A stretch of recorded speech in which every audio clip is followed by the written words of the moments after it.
Rain strips the city bare at 3 in the morning. It washes away the day's veneer, leaving only tired souls and quiet desperation. Gemma sat in a fluorescent-lit diner, sliding copper pennies across Formica to afford a stale coffee. She barely noticed the man huddled in the corner booth. He wore rags that smelled of wet asphalt and decay. He looked broken, discarded. But a predator doesn't stop being a predator just because it's bleeding in the shadows. Gemma's feet didn't just ache. They thrummed with a dull, rhythmic heat that matched her pulse. 12 hours on the St. Jude's emergency room floor had a way of grinding a person down to their absolute base components. Tonight, her components were caffeine, cheap hand sanitizer, and a profound, hollow exhaustion. She sat at the counter of Joe's all-night diner. The air smelled of burnt grease and industrial bleach. The fluorescent lights overhead flickered with a high-pitched hum that burrowed into the base of her skull.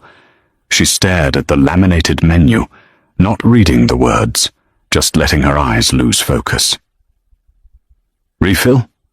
Marge, a waitress who looked like she had been born wearing an apron and a scowl, hovered with a stained glass pot. "Please," Gemma said, her voice raspy. Marge tipped the pot. Black sludge filled the heavy ceramic mug. As she poured, her gaze snapped to the far corner of the diner. Her scowl deepened, carving harsh lines into her powdered face. Gemma followed her line of sight. In the last booth, half swallowed by the shadows where a bulb had burned out, sat a man. He was a heap of damp, dark fabric. An oversized army surplus jacket hung off his broad shoulders, stained dark with rain and dirt. His head was bowed, hidden beneath a pulled-down beanie and a mess of matted dark hair. He was shivering. It wasn't a dramatic, violently noticeable shake, but a tight, controlled tremor.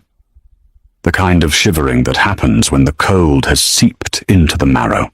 "Hey!" Marge barked, slapping the coffee pot down on a heat pad. She marched toward the corner booth. "I told you an hour ago. You can't sleep here. You gotta buy something or you gotta get out. You're scaring off the paying customers." There were no other customers in the diner. It was just Gemma, Marge, and the line cook, sleeping on a stool near the grill. The man didn't look up. He didn't speak. He just slowly gathered his hands, placing them flat on the sticky table. His knuckles were raw, scraped, and bruised purple. "Don't ignore me," Marge snapped, reaching out to tap the table. "I'll call the cops, I mean it. Out into the rain with you." Gemma watched the exchange. A profound weariness settled in her chest. She saw this every day. The city was a machine that chewed people up and spat them out on the sidewalks. She was practically one missed paycheck away from that corner booth herself. She looked down at her small pile of cash. 2 crumpled $5 bills, 4 ones, a smattering of quarters and dimes. It was her grocery money for the next 3 days until payday. She needed eggs, bread, maybe some cheap instant noodles. She looked back at the man.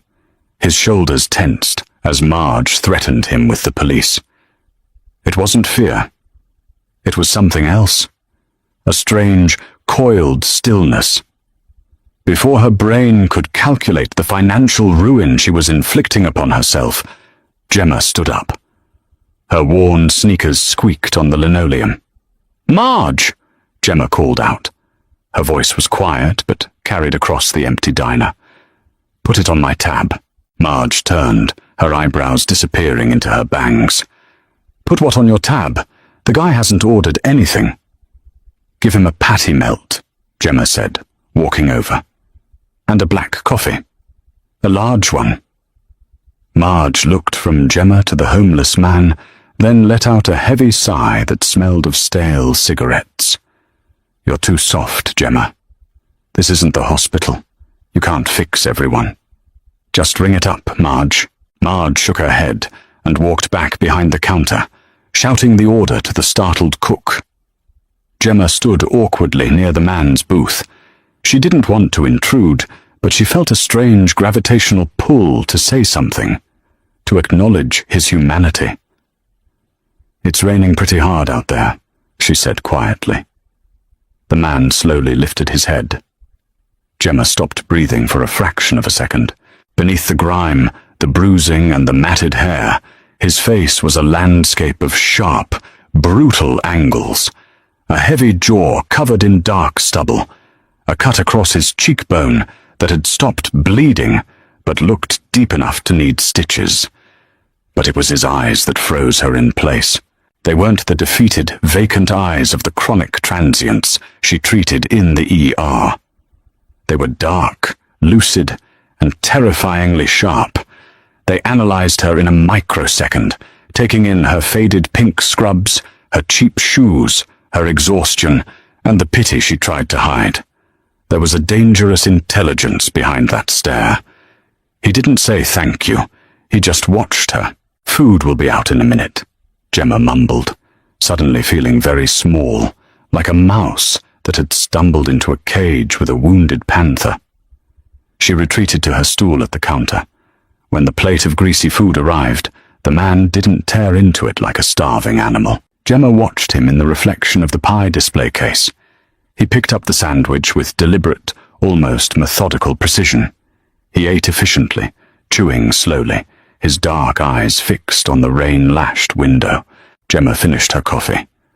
She pulled a 5, 4 ones, and 3 quarters from her pile, sliding it across the counter to cover her coffee, his meal, and a meager tip.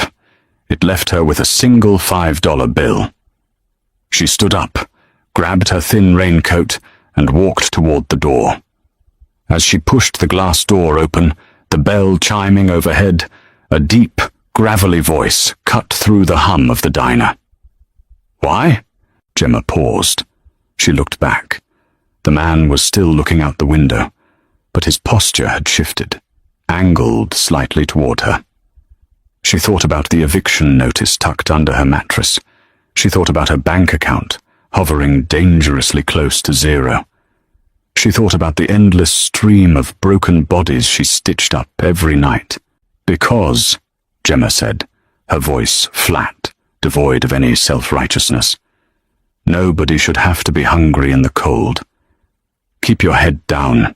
She stepped out into the freezing downpour, pulling her coat tight, entirely unaware of the debt she had just created. The emergency room at St. Jude's was a war zone the following night.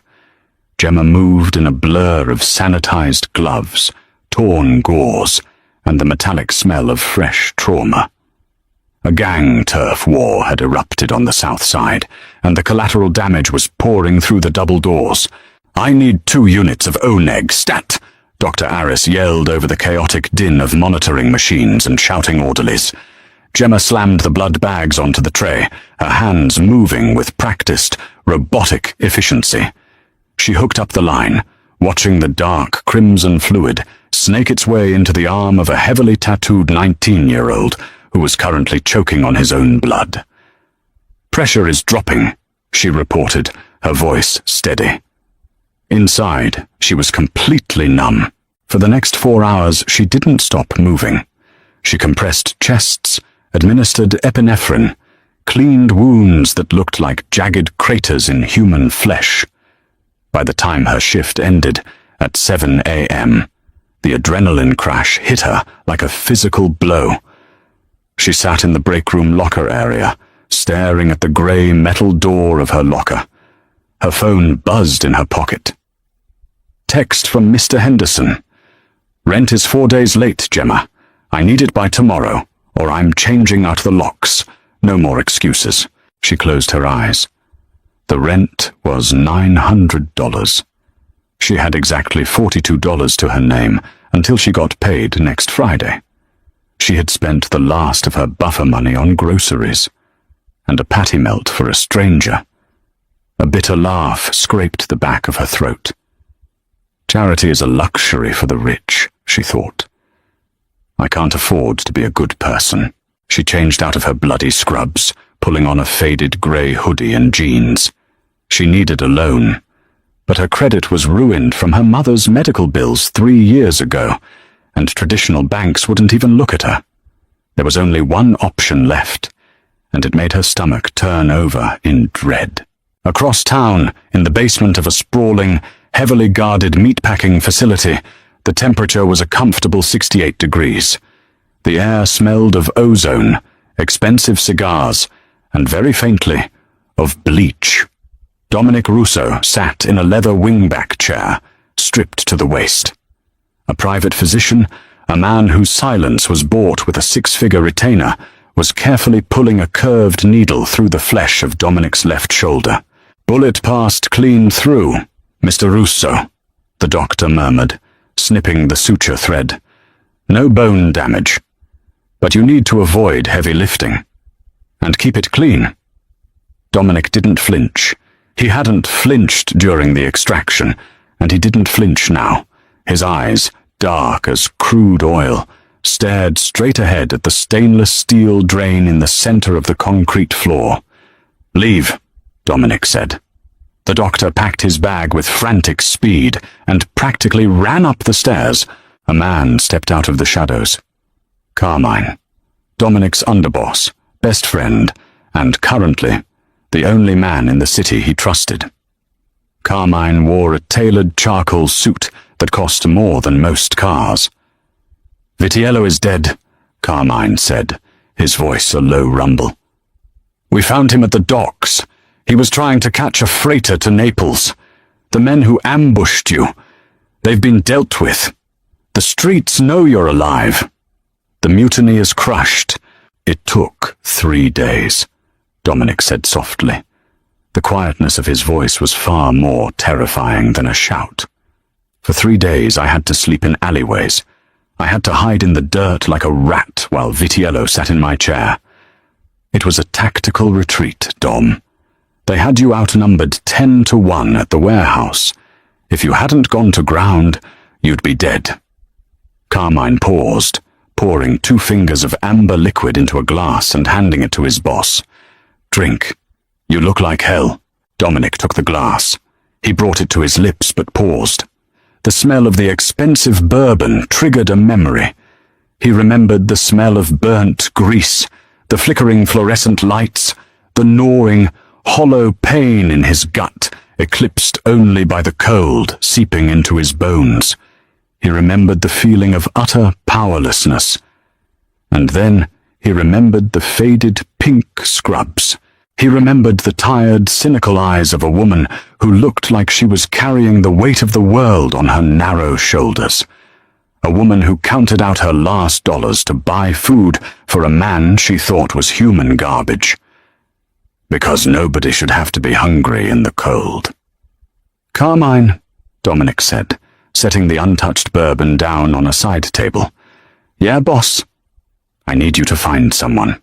Carmine pulled a small leather notebook from his breast pocket, clicking a pen. "Give me a name. He's dead by morning." "Not a hit," Dominic corrected. He stood up, testing the tightness in his shoulder. The pain was sharp, but manageable. He walked over to a rack of fresh clothes, pulling a black silk shirt off a hanger. "A nurse. Works the graveyard shift, probably at a hospital near the garment district. She frequents Joe's all-night diner on 4th and Elm." Carmine stopped writing. He looked up, his brow furrowed. "A nurse? Boss, with all due respect, we have families to consolidate, territories to lock down after Vitiello's mess. Why are we tracking down a Florence Nightingale?" Dominic buttoned his shirt with one hand, his movements precise and controlled. He turned to look at Carmine. The cold, dead expression he wore during the ambush was gone, replaced by something sharper, something resolute. Because in our world, Carmine, blood demands blood. But a debt of grace? Dominic adjusted his collar, hiding the bandage. That demands everything. Find her. The rain hadn't stopped. It had merely transitioned from a violent downpour to a steady, depressing drizzle that soaked through Gemma's thin canvas jacket within minutes. She walked quickly, her head down, dodging puddles that reflected the neon signs of payday loan offices and cheap liquor stores. The neighborhood grew progressively worse as she neared her apartment building. Streetlights were shattered. The sidewalks were littered with wet trash. She was 2 blocks away from home when she saw him. Tommy the Rat Sullivan. He was leaning against the brick wall of a closed pawn shop, smoking a cigarette beneath a battered umbrella. He wore a cheap leather jacket and a gold chain that looked fake, even in the dim light. 2 large men flanked him, their faces hidden beneath the hoods of their sweatshirts. Gemma's heart slammed against her ribs. She stopped walking, debating, turning around and running. But her apartment was just down the street. She had nowhere else to go. "Well, well, well," Tommy sneered, tossing his cigarette into a puddle. It hissed out. "Look what the tide washed in," nursed Gemma. "Tommy," Gemma said, keeping her voice level. She forced her feet to keep moving forward, closing the distance but stopping 10 feet away. "I told you on the phone, I need an extension." "An extension," Tommy mocked, putting a hand over his heart. He looked at his goons. "Did you hear that, boys? She wants an extension, like this is a college term paper." He snapped his gaze back to her, the mocking grin vanishing. "You borrowed $500 8 months ago, Gemma. With juice you owe me $2,000. I've been patient because you're a nice girl, and frankly, you look like you haven't slept since the Bush administration. But my boss wants his money." "I don't have it," she said, her voice cracking slightly. She hated how weak she sounded. "My landlord is evicting me tomorrow. I have nothing." "You got a nice face," one of the goons muttered. "Could make money with that." Gemma felt a surge of nausea. She took a step back. "Give me until Friday. I get paid Friday." "Friday is too late," Tommy said, stepping away from the wall. He snapped his umbrella shut, letting the rain hit him. He reached into his jacket. Gemma braced herself, closing her eyes, expecting the cold steel of a gun or the heavy swing of a fist. Instead, a low, mechanical purr cut through the sound of the rain. A massive slate-black Mercedes Maybach rolled down the street, its tires slicing through the standing water with a wet hiss. It didn't drive past. It stopped dead in the middle of the road, directly parallel to the alleyway entrance where Tommy and his men stood. The engine idled with a heavy rhythmic thrum. The windows were tinted pitch black. Tommy froze. His hand paused inside his jacket. His eyes widened as he stared at the car. In this neighborhood, a car like that meant one of 2 things: federal agents or the cartel. And neither played nice. The heavy armored front doors of the Maybach clicked open simultaneously.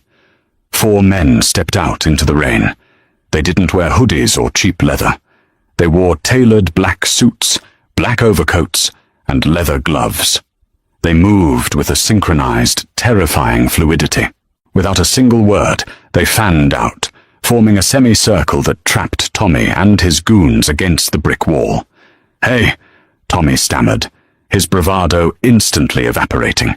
"Hey, look, whatever territory this is, we're just collecting a personal debt. No disrespect to the family. We're just—" The rear passenger door opened. A man stepped out. He wore a dark charcoal suit, the fabric perfectly cut to accommodate his broad shoulders. A black silk tie rested against a crisp white shirt. His dark hair was slicked back, defying the rain. He stood tall, exuding an aura of such absolute, unquestionable authority that the very air in the alley seemed to grow dense and heavy. Gemma stared at him. He looked clean. He smelled like expensive cologne and ozone. But as he turned his head, the neon light from a nearby sign caught the sharp angle of his jaw. It illuminated a fresh, dark bruise on his cheekbone and a small, white bandage near his neck. Then he looked at her. Those eyes, onyx, cold, calculating. Gemma's breath caught in her throat. Her mind violently rejected the information her eyes were feeding it. It was impossible. The man in the diner, the broken, shivering, homeless man who smelled of decay. He walked slowly toward them. The four men in suits parted, creating a path for him. Tommy fell to his knees. The pavement was submerged in an inch of dirty water. But he didn't care. He was shaking. Real, violent shaking. "Mr. Russo," Tommy whimpered, staring at the pavement. I didn't know this street was yours. I swear to God." Dominic didn't look at Tommy. He walked right past the kneeling loan shark, his polished leather shoes stepping silently in the puddles. He stopped 3 feet in front of Gemma. Up close, he was taller than she realized. He looked down at her, his expression unreadable. He took in her soaked jacket, her trembling hands, the stark fear etched into the exhausted lines of her face. He reached into his tailored coat. Gemma flinched, stepping back. Dominic's hand emerged, holding a sleek, black umbrella. He pressed a button, and it snapped open with a sharp thwack. He held it out, positioning it over Gemma's head, shielding her from the rain. He stood entirely in the downpour himself, letting the water ruin his suit. "You're getting wet," he said. His voice was the same deep gravel she remembered from the diner. Gemma swallowed hard. "Who are you?" she whispered. Dominic finally looked away from her, glancing down at Tommy. "Who holds your paper?" he asked the loan shark. "V. Vinny the Hammer, sir," Tommy stammered. "Tell Vinny that his debt is dissolved," Dominic said, his voice flat and devoid of emotion. "Tell him if he or any of his dogs ever speak to this woman again, I will have Carmine burn his club to the foundation, with him chained to the bar. Do you understand?" "Yes. Yes, Mr. Russo. Absolutely. The debt is gone. It never existed." "Run," Dominic said quietly. Tommy and his 2 men scrambled to their feet, slipping on the wet pavement, and sprinted down the alley into the darkness, vanishing within seconds. Silence descended, broken only by the steady drum of rain against the black umbrella Dominic held over her. Gemma stared at him, her mind spinning. The fear was still there, but it was being rapidly eclipsed by a profound, cynical anger. She had pitied him. She had spent her grocery money on a man who apparently owned the city. "A patty melt," she said, her voice shaking with adrenaline and outrage. "I gave you my last $5 for a patty melt, and you drive a car that costs more than my life." Dominic looked back down at her. The corner of his mouth twitched, an incredibly subtle ghost of a smile that vanished as quickly as it appeared. "You bought me a burger," he agreed softly. He gestured toward the open door of the Maybach. The interior glowed with a warm, amber light. "I owe you dinner. Get in." "I don't get into cars with strangers," Gemma said. Her voice was surprisingly steady, though her knees felt like they were filled with wet sand. "Especially strangers whose names make loan sharks wet the pavement." Dominic kept the umbrella firmly over her head. The rain battered the black silk canopy, a relentless drumming that filled the silence between them. He didn't move. He didn't try to touch her. He just watched her with that same unsettling, analytical stillness. "My name is Dominic Russo," he said, "and you are freezing." Gemma looked past him at the idling Maybach. The 4 men in suits stood like statues in the downpour, perfectly indifferent to the weather. The rear door was still open. The interior looked like a sanctuary of heat and soft leather. She thought about her apartment. The radiator had been broken since Tuesday. She thought about the single can of soup sitting in her cupboard. Then she looked down at her damp sneakers. "If you wanted to kill me, you'd have let Tommy do it," Gemma reasoned aloud. It was a morbid calculation, but the ER had stripped away her capacity for polite social dances years ago. "If I wanted you dead, You'd be dead, Dominic corrected quietly. Get in the car, Gemma. She didn't ask how he knew her name. She didn't have the energy. She ducked out from under his umbrella and slid into the back seat. The heat inside the car hit her like a physical embrace. It smelled of rich mahogany, expensive leather, and the faint, sharp tang of gunpowder. Dominic folded his umbrella, handed it to one of the men outside, and slid in beside her. The heavy door shut with a solid, air-tight thud, instantly silencing the storm outside. The car began to move. It glided over the potholes of her ruined neighborhood, as if they didn't exist. Gemma pressed herself against the passenger door, putting as much space between them as the wide seat allowed. She crossed her arms, shivering as the dampness of her clothes met the warm air. "Turn the heat up," Dominic ordered. In the front seat, a broad-shouldered man driving adjusted a dial. "Yes, boss." Dominic opened a small compartment built into the center console and pulled out a thick, dark wool blanket. He tossed it onto her lap. It wasn't a gentle coddling gesture. It was practical. "Wrap up," he said. Gemma pulled the blanket around her shoulders. It was heavy and smelled faintly of his cologne, cedar and ozone. "So," she said, her teeth chattering slightly. "You own the streets, you drive a tank disguised as a luxury sedan, and you have a private army. Why were you sitting in a diner, looking like you hadn't eaten in a week?" Dominic stared straight ahead at the privacy glass, separating them from the driver. "I was hunted," he said flatly. "There was a disagreement in my organization. My car was blown up. I lost my phone, my wallet, and 3 good men. I spent 3 days walking the grid, avoiding the cameras and the cops, waiting for my underboss to clear the rot from my house." He turned his head to look at her. "By the time I sat in that booth, I hadn't slept or eaten in 72 hours. I was calculating whether I had enough strength left to break a lock on a bakery door without triggering the alarm. And then you bought me a sandwich." Gemma absorbed this.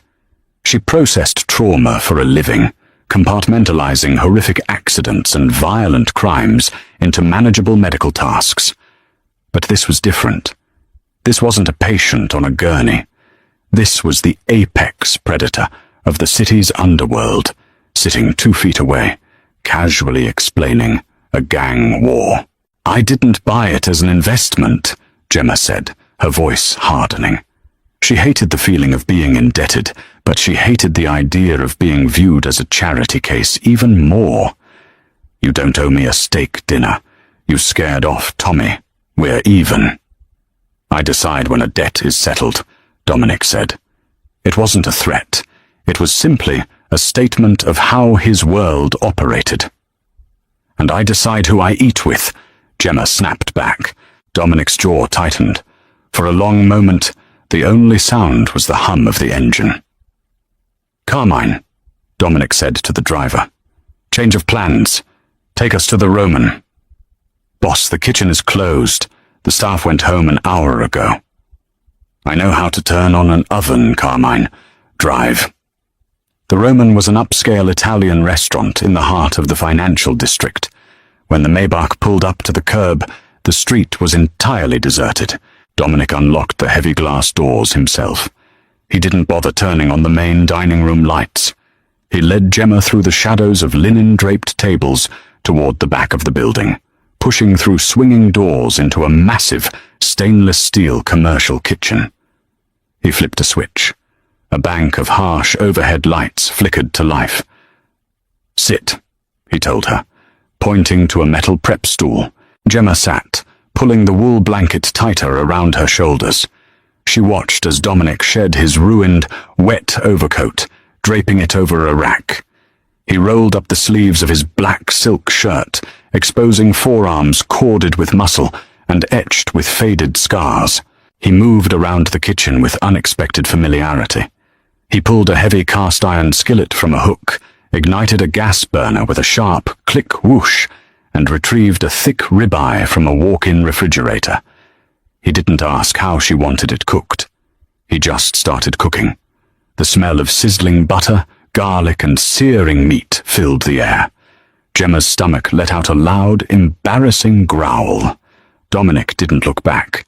He just sprinkled coarse salt over the meat. 10 minutes, he said. Gemma watched him. She noticed the way he held his left arm stiffly against his side. Every time he reached for a utensil, his jaw clenched. The movement pulled the fabric of his shirt tight across his left shoulder blade. Through the damp silk, she saw a dark, spreading stain. Gemma slid off the stool. Her exhaustion was suddenly replaced by a sharp, clinical focus. The ER nurse in her took over, overriding her fear of the mob boss. She walked up behind him. "You're bleeding." Dominic flipped the steak with a pair of tongs. "It's nothing." "It's not nothing. It's actively hemorrhaging." She stepped closer, reaching out to touch the fabric near the stain. Dominic moved faster than she could track.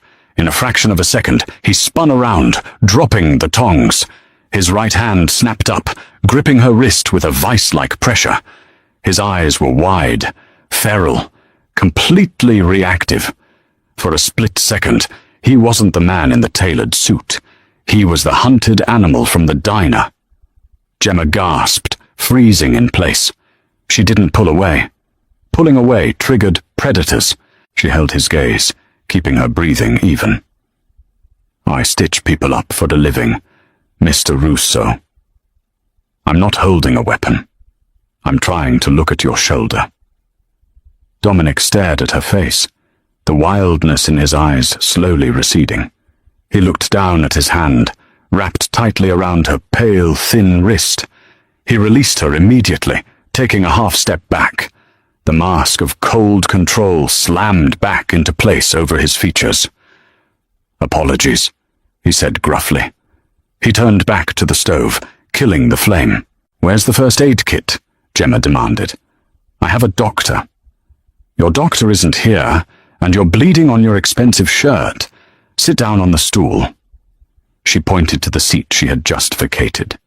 It was an order, delivered with the exact tone she used on stubborn, intoxicated patients in Trauma Bay 3. Dominic looked at her. A faint, incredulous look crossed his face. Nobody gave him orders. But he looked at the metal stool, and then, surprisingly, he sat. Gemma found a large, well-stocked, industrial first aid box mounted on the wall near the dishwashing station. She carried it over, setting it on the stainless steel prep table. "Take the shirt off," she said, snapping on a pair of blue latex gloves she found in the kit. Dominic unbuttoned the silk shirt with one hand and shrugged it off his broad shoulders. His torso was a map of violence. Old knife scars, bullet-grazing marks, and deep bruising marred the heavy muscle. But Gemma only had eyes for his left shoulder. A thick white gauze pad was taped over the front and back of his shoulder. It was soaked through with fresh, dark blood. She carefully peeled back the medical tape. Dominic didn't flinch, but she felt the muscles in his back go rigid as granite under her hands. "Gunshot," Gemma muttered, inspecting the entry and exit wounds. "Clean through. Your doctor did a decent job with the sutures, but he didn't anchor the tension correctly. You popped 3 stitches, swinging that cast-iron pan." "Can you fix it?" Dominic asked, staring straight ahead at a rack of copper pots. "Yes." Gemma grabbed a bottle of saline, iodine swabs, a needle, and a sterile suture thread from the kit. "This is going to sting. I don't have lidocaine." "Get it done." Gemma worked quickly and efficiently, the metallic smell of blood mixed with the sharp, chemical scent of iodine. As she leaned in close to stitch the back wound, her chest almost brushed his bare back. She could feel the heat radiating off his skin. He was perfectly still. His breathing was slow and measured. "Who shot you?" she asked, tying off the first knot and snipping the thread. "My former underboss, Vitiello. He thought I was getting soft, thought the family needed new management." "Where is he now?" He's no longer an issue, Dominic said. The chilling finality in his tone told her everything she needed to know. Gemma moved to the front of his shoulder. She had to stand between his knees to get the right angle. She kept her eyes entirely on the wound, refusing to acknowledge the profound intimacy of the position. She cleaned the torn flesh, pushing the needle through his skin. "You're very calm," Dominic noted. His dark eyes were fixed on her face, tracking her expressions. "Most people shake when they are close to me. I deal with gangbangers, overdose victims, and car crash survivors for 12 hours a day," Gemma replied, tying the final knot. "Bleeding men don't scare me, they just exhaust me." She taped a fresh, dry square of gauze over the wound. "There," she said, stepping back and pulling off her gloves. She tossed them into a nearby trash can. "Keep it dry. And stop cooking in the middle of the night." Dominic picked up his ruined shirt, opting not to put it back on. He grabbed a clean white chef's coat off a hook and pulled it over his shoulders. It was jarring to see the infamous Mafia boss dressed like a line cook, but he wore it with the same commanding presence as his suit. He plated the steak, adding a scoop of leftover roasted potatoes from the walk-in, and set it in front of her with a fork and knife. "Eat," he commanded. Gemma looked at the food. Her pride told her to walk away. Her stomach, which hadn't seen a piece of red meat in 6 months, won the battle. She sat down and cut a piece. It was perfectly medium rare, heavily seasoned, and melted in her mouth. Dominic leaned against the counter, watching her eat.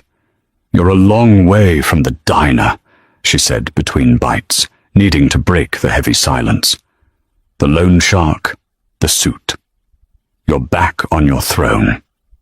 "I am. So why track me down? Tommy was right. I owe money. He was just doing his job. Your job.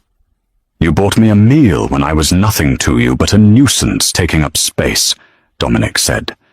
His voice was low, devoid of its usual hard edge. "In my world, loyalty is bought with blood or money. Mercy doesn't exist. You gave me something that couldn't be bought." Gemma finished the steak. She pushed the plate away. She felt warm, full, and suddenly terrified of the gravity of this situation. "I patched your arm. You bought me a steak.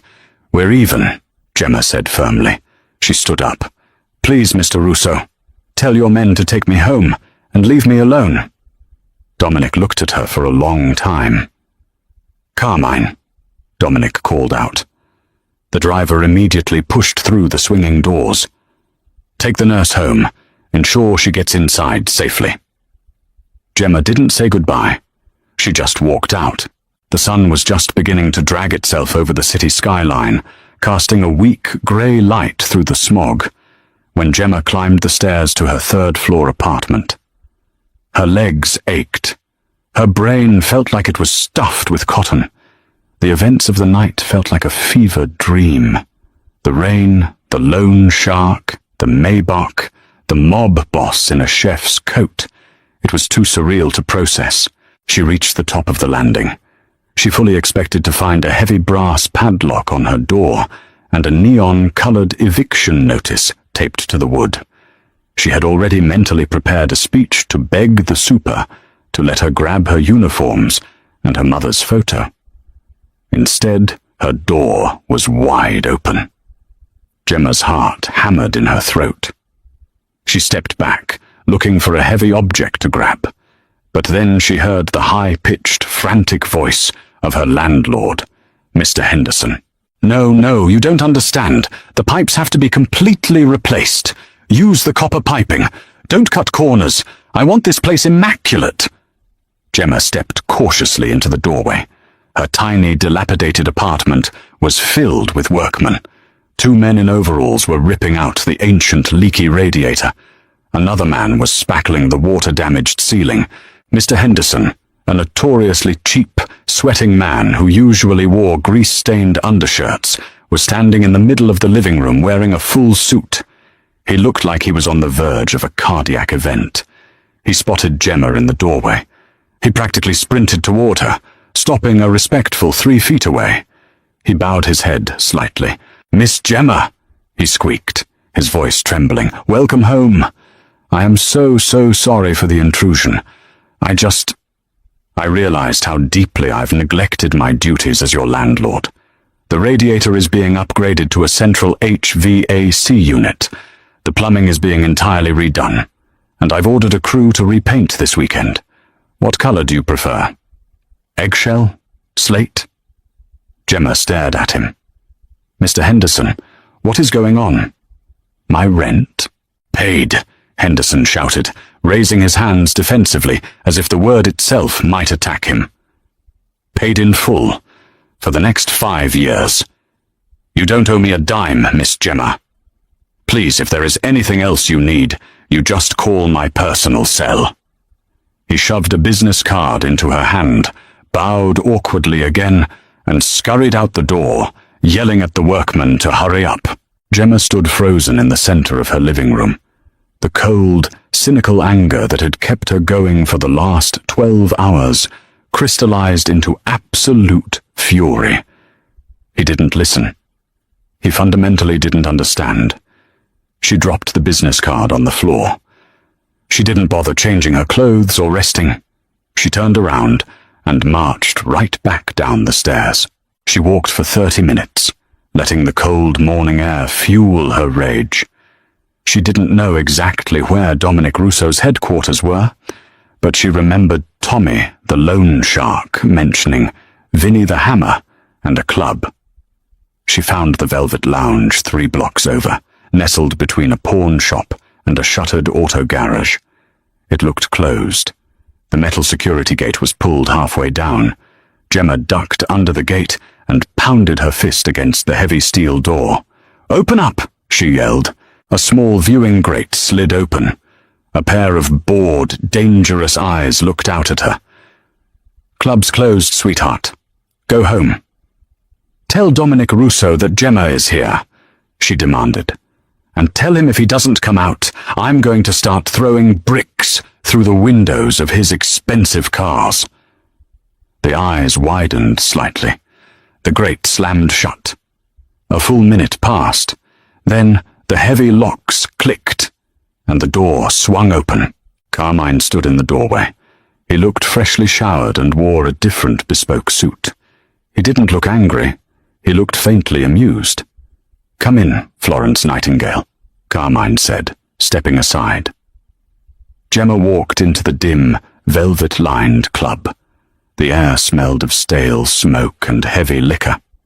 At the far end of the room, sitting at a massive mahogany booth, was Dominic. He was holding a glass of espresso, reviewing a stack of ledgers.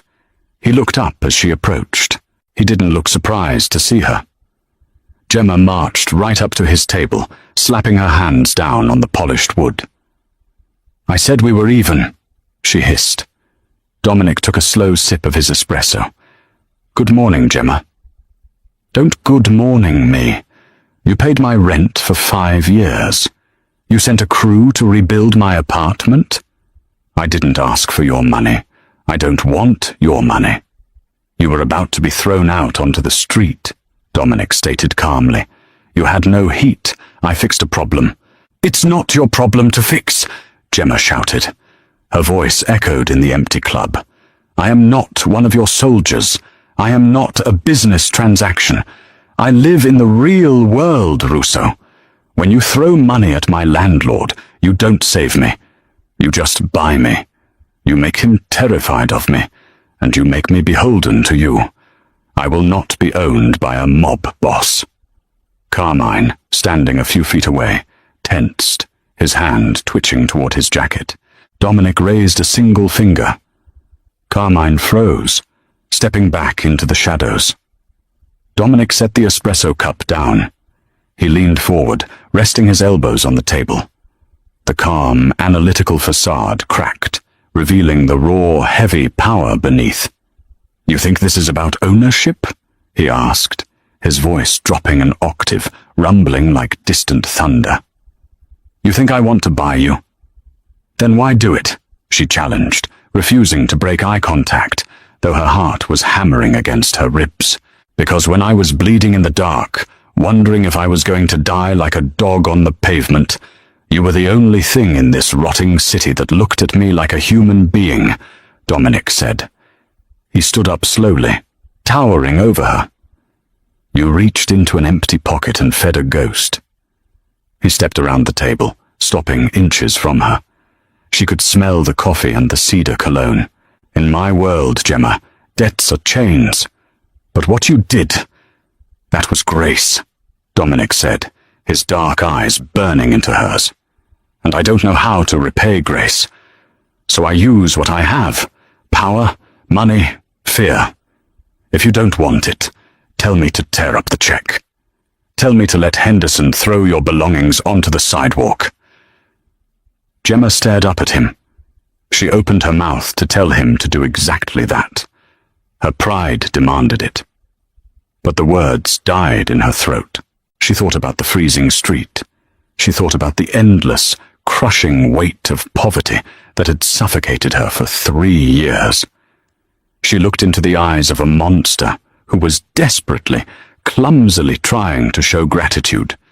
Gemma faltered, the adrenaline finally crashing, leaving her hollow. I just wanted to buy a man a sandwich.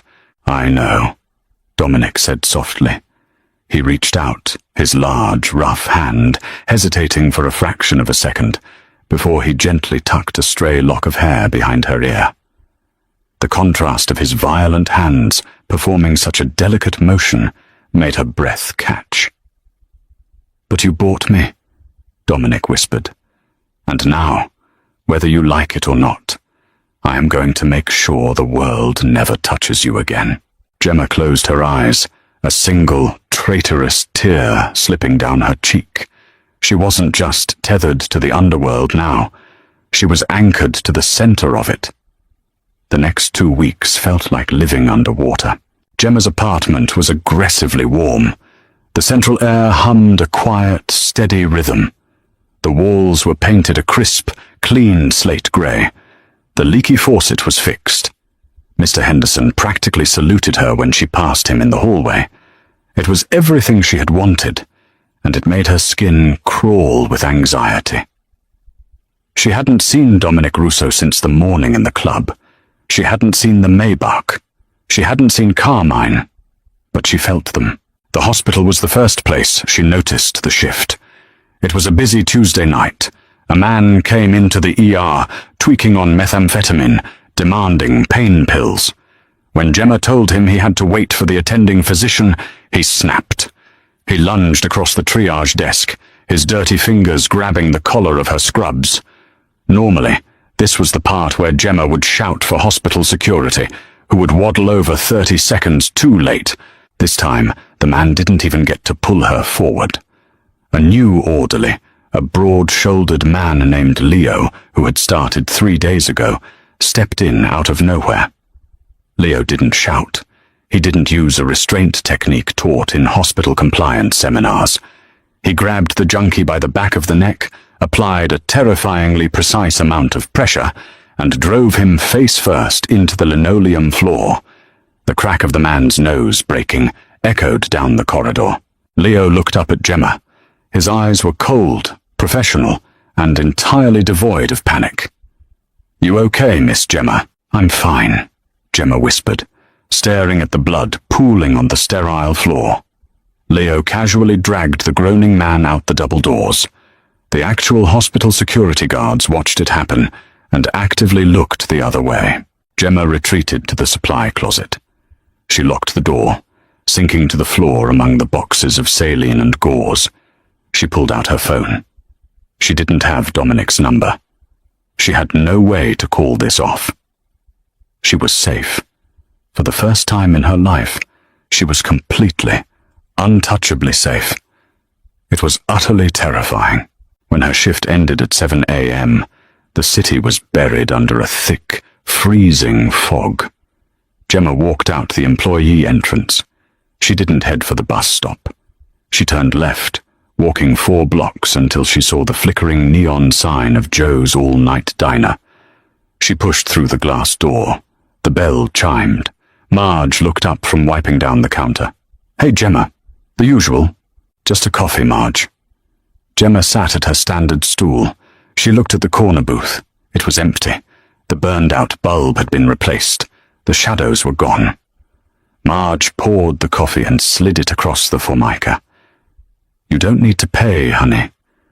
Gemma froze, the mug halfway to her lips. "What?" "Your tab," Marge said, lowering her voice and leaning over the counter. "A guy in a suit came in last week. Dropped a stack of hundreds. Said your money is no good here anymore. Paid for the next, 10 years. Marge shook her head. "You got a guardian angel, kid." Gemma set the mug down hard. The dark liquid sloshed over the rim. "I don't have an angel," Gemma said bitterly. She stood up, throwing a crumpled $5 bill onto the counter. Marge tried to push it back, but Gemma was already out the door. She marched down the street, her breath pluming in the freezing fog. She needed to find him. She needed to make him understand that wrapping her in bubble wrap and buying the world around her wasn't an act of grace. It was a cage. A low, mechanical purr cut through the fog. A heavy black SUV rolled to a stop beside her. Not the Maybach. Something less conspicuous but equally armored. The rear window rolled down an inch. "Get in." The voice was a gravelly rumble. Gemma pulled the door open and climbed inside. Dominic sat in the corner of the spacious rear seat. He wore a heavy black overcoat over a charcoal sweater. He looked rested. The bruise on his cheekbone had faded to a dull yellow. He was staring at an iPad, scrolling through security feeds. "I threw a $5 on the counter for coffee," Gemma said before the door even clicked shut. "And I'm going to start paying Mr. Henderson rent again on Friday." Dominic didn't look up from his screen. "He won't take it." "Then I'll mail it to him." "I'm not a pet, Dominic. I don't need a heavy-handed orderly breaking noses in my emergency room. You're suffocating me." Dominic tapped the screen, turning off the iPad. He finally looked at her. The intensity of his gaze was a physical weight in the confined space of the SUV. "A man tried to assault you tonight," Dominic stated. Factually. Without emotion. "A man tries to assault me every other week," Gemma shot back. "It's the ER. It's part of the job. I know how to handle it." "You shouldn't have to." "It's my life," Gemma yelled. The anger flared hot and bright in her chest. "It's ugly, it's messy, and it's exhausting, but it's mine. You don't get to erase my reality just because you feel guilty about a sandwich." Dominic's jaw tightened. He leaned forward, closing the space between them. "It has nothing to do with guilt, Gemma. It has to do with value. You don't realize what you are worth. The city grinds you down, and you let it, because you think you deserve it, and you think you can just dictate my worth." "I think," Dominic said softly, dangerously close to her face, "that someone finally needs to." Before Gemma could formulate a sharp enough response, the world exploded. The sound wasn't a movie sound effect. It was a deafening, percussive crack that instantly popped Gemma's eardrums, followed by the terrifying shriek of tearing metal. Something heavy slammed into the side of their SUV, throwing Gemma violently against Dominic's chest. The impact knocked the wind out of her lungs. "Down!" Dominic roared. His heavy hand clamped onto the back of her neck, shoving her face first into the leather floorboards. He threw his own body over hers, an immovable shield of bone and muscle. Automatic gunfire erupted. It sounded like a jackhammer against the side of the car. The heavy ballistic glass of the window above them shattered into a white, opaque web. But it held. For now. "Drive, Carmine!" Dominic barked over the deafening noise. "Tires are blown, boss! We're boxed in!" Carmine yelled from the driver's seat. Gemma couldn't breathe. The smell of burning rubber and cordite flooded the cabin.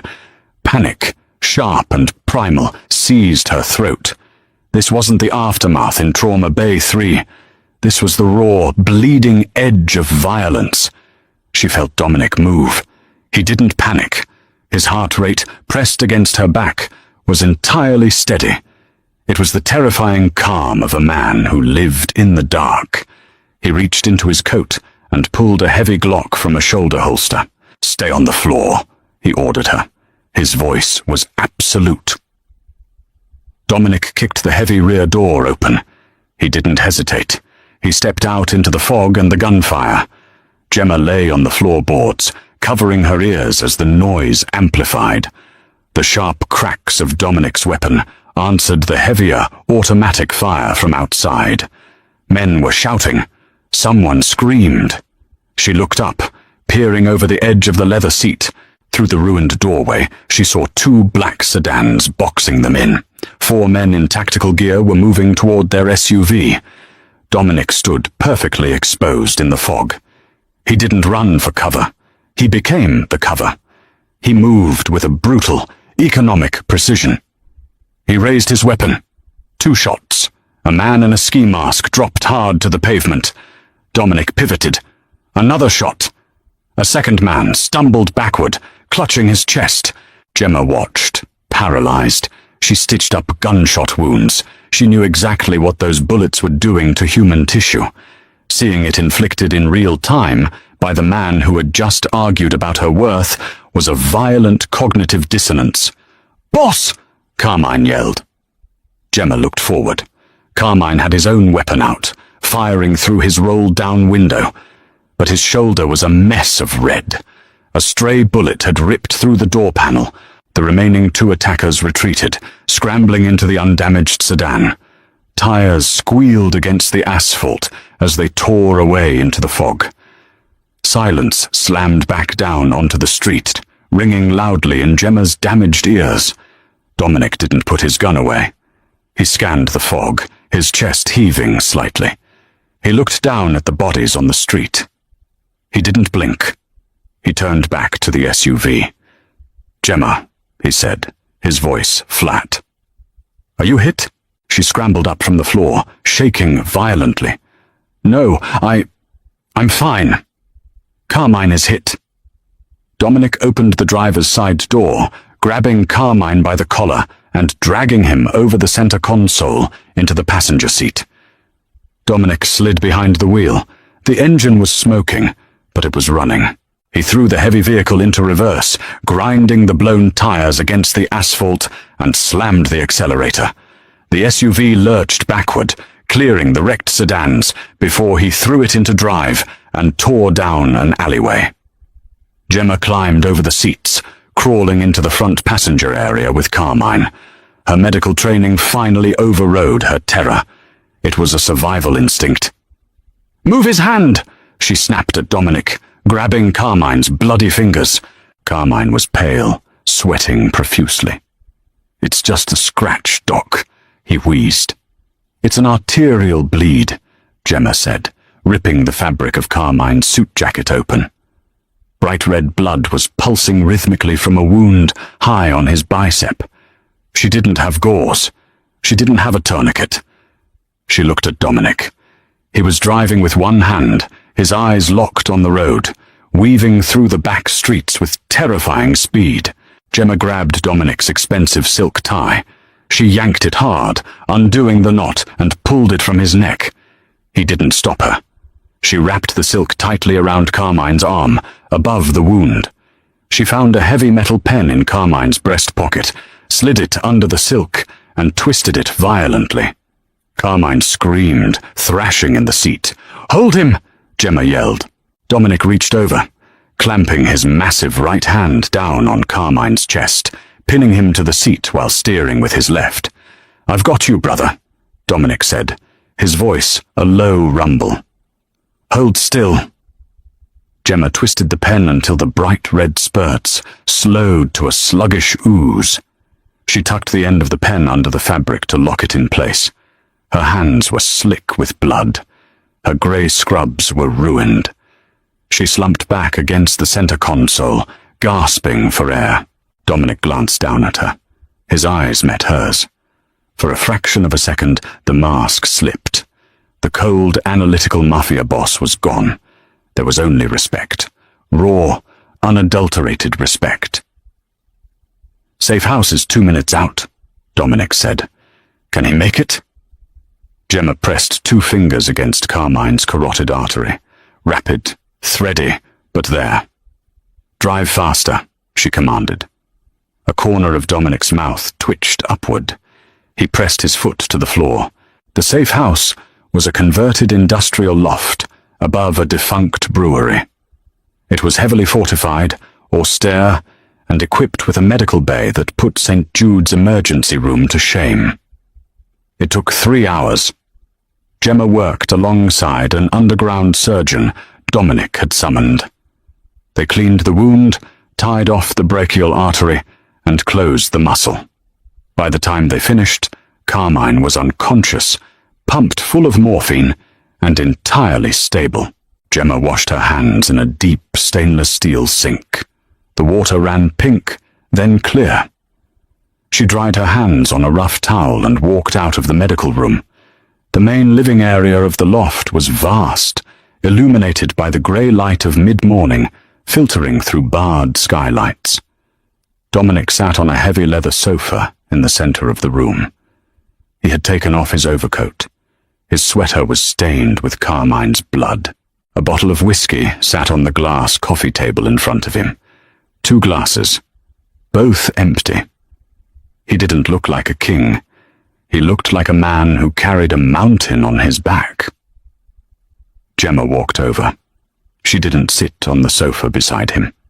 She sank onto the floor, pulling her knees to her chest, resting her back against the armrest near his legs. They sat in silence for a long time. The adrenaline had finally burned away, leaving a deep, hollow exhaustion that Gemma recognized well. "Who were they?" Gemma finally asked, her voice raspy. "Remnants," Dominic said quietly. "Vitiello's loyalists. Men who didn't believe I was back, or men who thought I was weak because I hadn't retaliated fast enough. Because you were busy buying me a new radiator." Dominic looked down at her. "Because my focus was divided." Gemma rested her chin on her knees. "I stitched up your arm.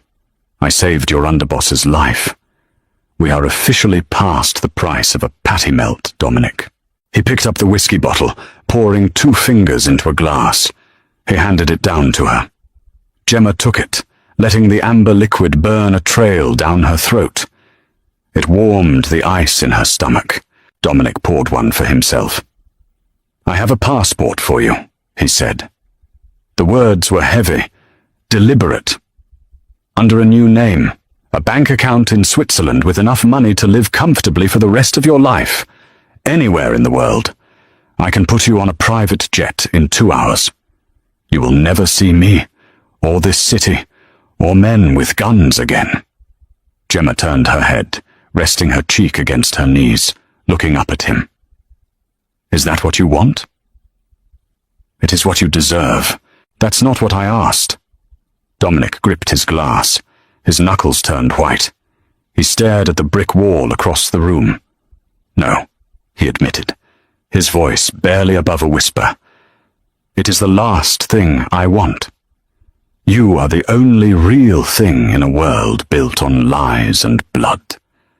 But you saw what happens to people near me. Carmine took a bullet meant for the back of my head.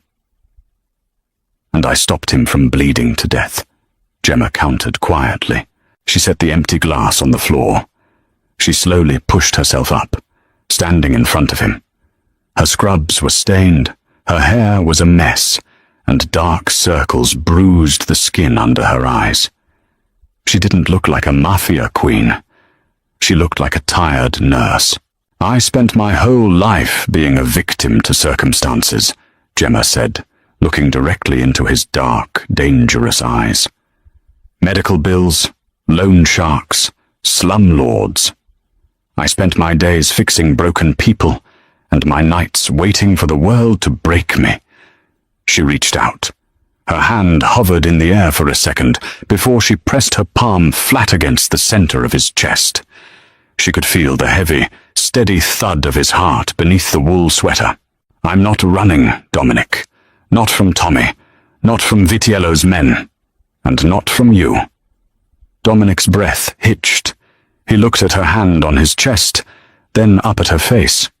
The walls he had spent a lifetime building, the coldness, the brutality, the absolute control, fractured perfectly down the middle.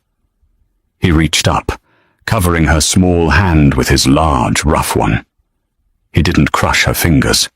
He held them with a desperate, terrifying reverence. "You stay in this city with me," Dominic warned, his voice low and ragged. "And you are mine. I will burn down anyone who looks at you twice. I will build an empire around you to keep you safe. You understand what that means?" "It means you're going to have to learn to compromise," Gemma said, a faint, cynical smile touching her lips. "Because I'm not quitting my job at the hospital." Dominic stared at her, the ghost of a smile finally reaching his eyes. He pulled her gently forward by her hand until she stepped between his knees. He wrapped his arms around her waist, resting his forehead against her stomach. It was a gesture of complete, shocking surrender from a man who ruled the underworld. "We compromise," he agreed, his voice muffled against her. Gemma rested her hands on his broad shoulders, feeling the tension finally bleed out of his muscles. The cage she had feared wasn't a cage at all. It was armor, and for the first time in years, she felt warm. "Good," Gemma murmured. "Now order us some food. I'm starving, but this time..." Dominic looked up at her, waiting. "I'm paying for my own," she said firmly. Dominic chuckled. It was a deep, rich sound that echoed in the empty loft. "Deal. If you were captivated by Gemma and Dominic's gritty journey from a cold diner booth to ruling the city's shadows, let us know. Did you love how Gemma held her own and refused to back down? Drop a comment below with your favorite moment from their intense story. Smash that like button, share this video with a friend who loves a fierce heroine, and subscribe to our channel so you never miss out on the next thrilling, emotional mafia tale.